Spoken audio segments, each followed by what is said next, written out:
Hello everyone, welcome to लीगम फीगम study with me. आज हम आगे अपनी सीरीज को कंटिन्यू करते हुए करेंगे बीएसए में भारतीय साक्ष्य अधिनियम में बीएसए, दैट इज भारतीय साक्ष्य अधिनियम। आज हम बीएसए में जो है कवर करेंगे topics 9 to 14 according to BSA.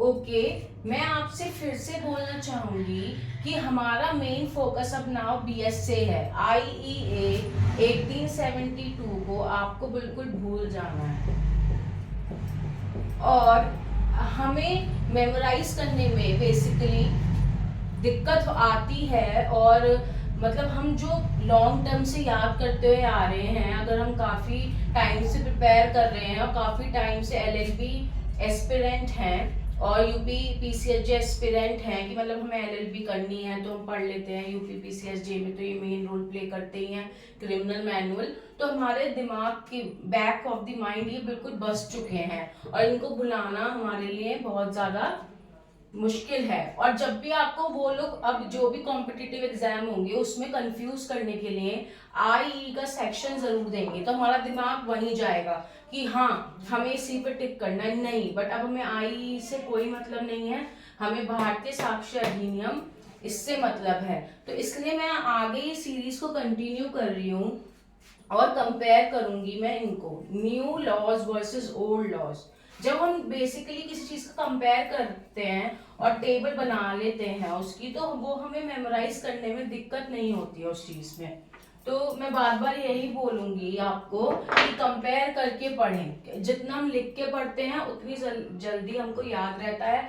और मैं आपको ये भी बता दूं कि सेक्शन को समझाने का पॉइंट मुझे समझ नहीं आ रहा है, क्योंकि आप लोगों को आते ही होंगे जो भी, बट मैं थोड़ा बहुत समझाती हूँ। जो बिगनर्स हैं, वीडियोस देख रहे हैं, उनके लिए इजी हो जाता है, या जिसके पास बेयर एक्ट नहीं है अभी तक उनके लिए इजी हो जाता है। बट इतने सारे चैनल्स हैं यूट्यूब पे, तो आप लोगों ने इसका एक्सप्लेनेशन पढ़ ही लिया होगा, बहुत लोग कोचिंग ले रहे हैं, तो आई डोंट थिंक कि आप लोग देखना पसंद करेंगे। इसलिए जस्ट मैं आपको हर बार मेथड सिखाती हूँ कि आपको कैसे याद करना, कैसे रिटेन करना है इस सेक्शन को, जिससे आप कंफ्यूज ना हो एग्जाम में और सही करके आए। क्योंकि ये BSA that is Indian evidence हमारे सारे एग्जाम्स में बहुत ज्यादा वेटेज रखता है।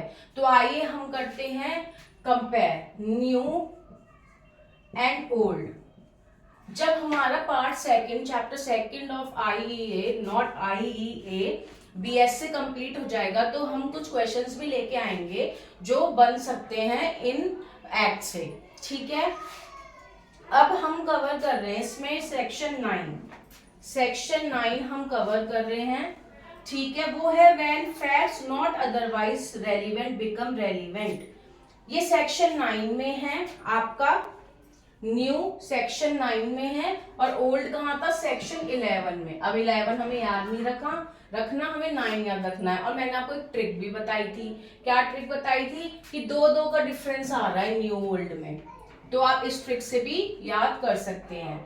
तो वह तथ्य जो अन्यथा सुसंगत नहीं है, कब सुसंगत हैं?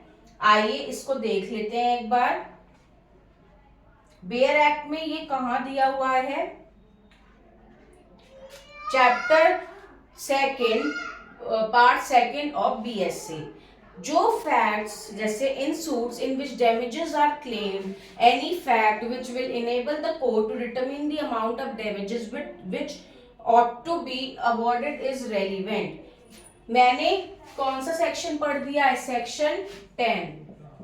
आपको ये पता होना चाहिए मैं कौन सा सेक्शन पढ़ रही हूँ। सेक्शन 10 नहीं है, हमें सेक्शन 9 पढ़ना है। तो सेक्शन 9 क्या है?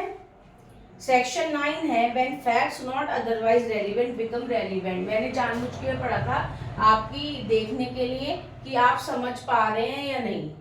ठीक है, मैंने पहले भी बोला था कि मैं ये वाला पढ़ रही हूँ, तो आपने ये नोटिस किया या नहीं, ये मैं देखना चाहती हूँ अपनी। तो आपको माइंड में पता चल गया होगा कि आप सेक्शन से याद कर पा रहे हैं या नहीं। तो ये सेक्शन 9 है when facts not otherwise relevant become relevant. ठीक है, वह तथ्य जो अन्यथा सुसंगत नहीं है, कब सुसंगत होते हैं? वो कब सुसंगत हो सकते हैं? बताइए आप, वो तथ्य कब सुसंगत हो सकते हैं? जब वो एक्यूज्ड, जो दोषी है आपका, एक्यूज्ड जो दोषी है, आपका जो एक्यूज्ड है, जो दोषी है, हाँ, वो जब वो हुआ था इंसिडेंट, ठीक है, वो जब एक्ट हुआ था, अगर वो उस एक्ट के अंतर्गत आसपास हुआ है वो चीज, उस एक्ट के आसपास अगर वो चीज घटी है, तो वो फैक्ट जो है वो रेलिवेंट बन जाते हैं, इंपॉर्टेंट बन जाते हैं। जैसे सपोज एक्ट करने से पहले, एक्ट करने से पहले जब वो एक्ट हुआ, जब वो कांड हुआ, तो वो व्यक्ति वहां देखा गया था, तो ये फैक्ट्स क्या बन जाते हैं? रेलिवेंट बन जाते हैं। चाहे इतने इररेलिवेंट है बट रेलिवेंट बन जाएंगे कि हाँ वो वहां देखा गया था, तो शायद उसी ने उसका मर्डर किया होगा, या उसी ने ये कांड किया होगा, या इंसिडेंट किया होगा, या इस एक्ट को जो है वो कमिट किया होगा। ठीक है, तो 9 सेक्शन ये बोलता है। Now coming on to the 10th, facts tending to enable court to determine amount are relevant in suit for damages। रकम आवधारित करने के लिए न्यायालय को सम्मत करने की प्रवृत्ति रखने वाले तथ्य नुकसानी के लिए वादों में सुसंगत हैं। अब हम पढ़ रहे हैं सेक्शन 10। देखिए, जो हम सेक्शन 10 पढ़ रहे हैं वो पहले ओल्ड इंडियन एविडेंस एक्ट में क्या था? वो ओल्ड इंडियन एविडेंस में सेक्शन 12 था। ये आपको ध्यान रखना है कि वो सेक्शन 12 था ओल्ड में, और न्यू में क्या है? सेक्शन 10। आइए इसको एक बार देख लेते हैं। सेक्शन 10 क्या बोलता है? बीएससी का सेक्शन 10 क्या बोलता है? थोड़ी बुक की हेल्प लेनी पड़ रही है क्योंकि ये सबके लिए ही नया है इस टाइम, बीएससी और सारे क्रिमिनल एक्ट्स। इसमें बोलता है कि उन वादों में जिनमें नुकसानी का दावा किया गया है, कोई भी तथ्य सुसंगत है जिससे न्यायालय नुकसानी की वह रकम अवधारित करने के लिए समर्थ हो जाए जो अधीनित की जानी चाहिए। तो court determine amount are relevant in suits for damages, in suits in which damages are claim, जिसमें डैमेजेस क्लेम किए गए हैं। Any fact which will enable the court to determine the, अगर कोर्ट को दिख रहा है कि वो डैमेजेस क्लेम करने चाहिए, तो वो क्या कहेगी? उनको रेलिवेंट कहेगी। ये तो बहुत इजी है। अब हम आगे वाले सेक्शन पे बढ़ते हैं, 11। अब आप मुझे खुद बता पाएंगे 11 कौन सा होगा यहाँ पे? सेक्शन 11 क्या होगा? 13। 13 सेक्शन क्या कहता है हमारा? 13 सेक्शन कहता है facts bearing on question whether act was incidental or intentional। कार्य आकस्मिक या शासित था, इस प्रश्न पर प्रकाश डालने वाले तथ्य कि ये देखेगा कोर्ट कि कार्य एक्सीडेंटल था या बाय चांस किसी से हो गया, एक्सीडेंटल था या इंसिडेंटल था, इनमें से देखेगा कोर्ट क्या था। कोर्ट ये ऑब्जर्व करेगा और फिर अपना कोई फैसला सुनाएगा। आई होप आपको ये समझ आ गया होगा।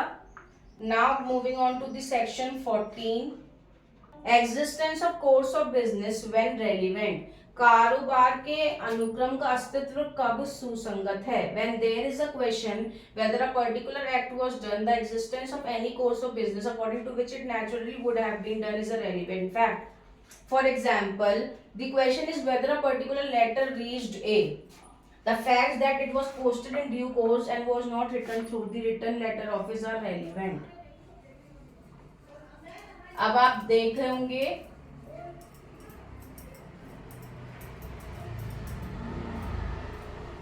अब आप देख सकते हैं कि यहाँ पे सेक्शन 14 जो था, अगर हम कंपेयर करें इसको, तो यहाँ सेक्शन 14 क्या था? सेक्शन 16। ठीक है, 16 क्या कहता है आपका? Existence of course of business when relevant. और अब बीएसए का न्यू कहता है existence of course of business when relevant. ठीक है, सेक्शन 30 में आपको बता चुकी हूँ, हम सेक्शन 12 डिस्कस करना भूल गए थे। सेक्शन 12 क्या कहता है, ये इंपॉर्टेंट है सेक्शन बीएसए का, इंडियन एविडेंस का ये सेक्शन 14 था, तो ये इंपॉर्टेंट है। Fact showing existence of state of mind और ऑफ बॉडीली फीलिंग। ठीक है, सेक्शन 11 क्या कहता है, सेक्शन 11 सेक्शन 13 था पहले, ये भी इंपॉर्टेंट है। फैक्ट्स रेलिवेंट व्हेन राइट और कस्टम इज इन क्वेश्चन, जबकि अधिकार या रूढ़ि प्रसंगत है तब सुसंगत तथ्य है। अब हम थोड़ा सा कंफ्यूज हो गए थे, आगे पीछे सेक्शंस कर दिए थे। अब मैं आपको इसका क्रक्स बताना चाहूंगी, हमने वीडियो में क्या पढ़ा अब तक। वीडियो की स्पीड बना के भी देख सकते हैं, स्पीड बढ़ाकर देख सकते हैं, अगर आपके पास टाइम नहीं है तो सिर्फ हम क्रक्स बताएंगे। आज हमने बीएसए में बीएसए 2023 जो अब हमारा लागू होने वाला है 1 जनवरी 2024 से, हमने पढ़ा 9 to 14 सेक्शन जो चैप्टर सेकंड में आते हैं और पार्ट सेकंड में आते हैं। ठीक है, हाँ, आप देखिए 9 सेक्शन क्या है ना, मैं लिख देती हूँ बोर्ड पे। सेक्शन 9 क्या है बीएसए का, व्हेन फैक्ट्स not otherwise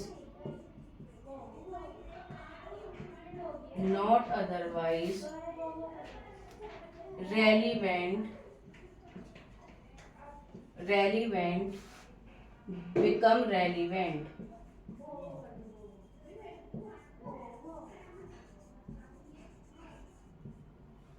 ठीक है, ऐसे फैक्ट्स जो रेलिवेंट नहीं है फिर भी वो रेलिवेंट बन जाते हैं थ्रू देयर एक्शंस और through their cause of action. Section 10 क्या कहता है, ये बीएसए के अकॉर्डिंग है, ये ध्यान रखें आप। बीएसए में क्या कहता है, facts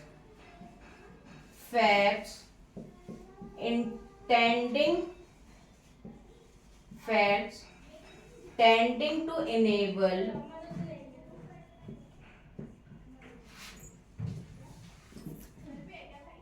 to determine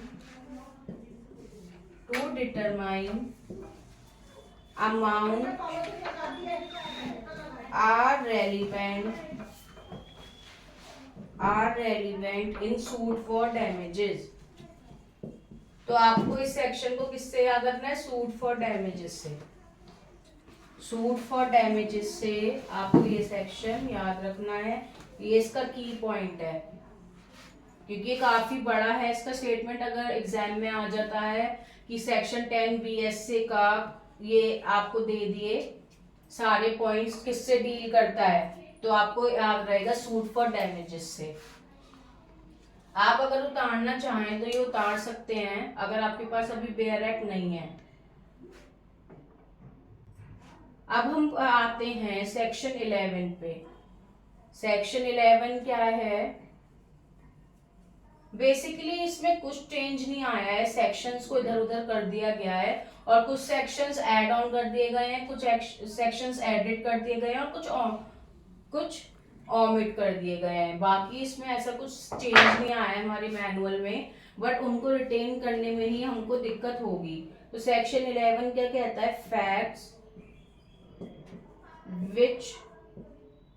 facts when relevant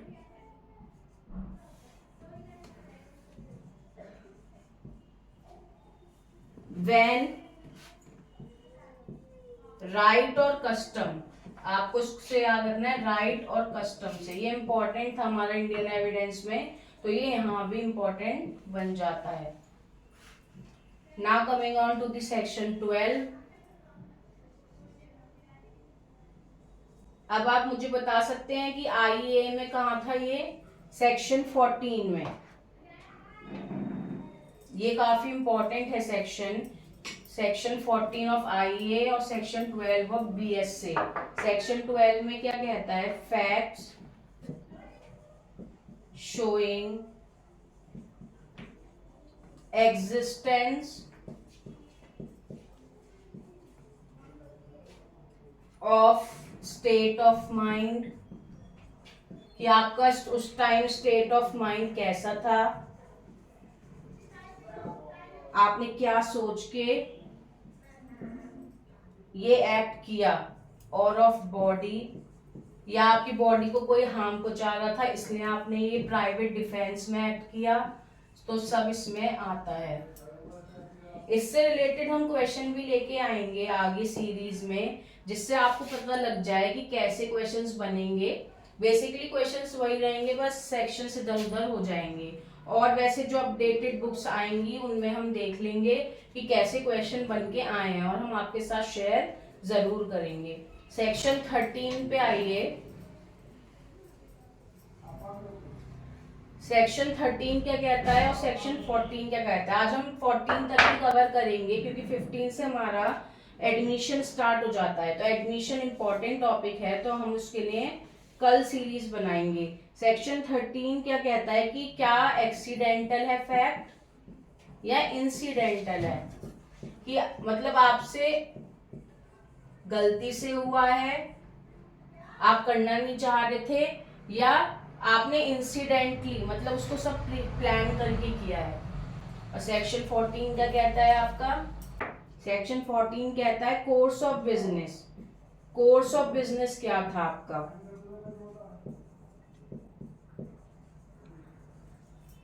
जब फैक्ट्स एंड इशू बनेंगे तो कोर्स आपके ये सारी चीजें ध्यान में रखी जाएंगी और कोर्ट इन बातों पे ध्यान देगा। तो आज हमने पढ़े हैं सेक्शन 9 to 14 ऑफ बीएससी 2023।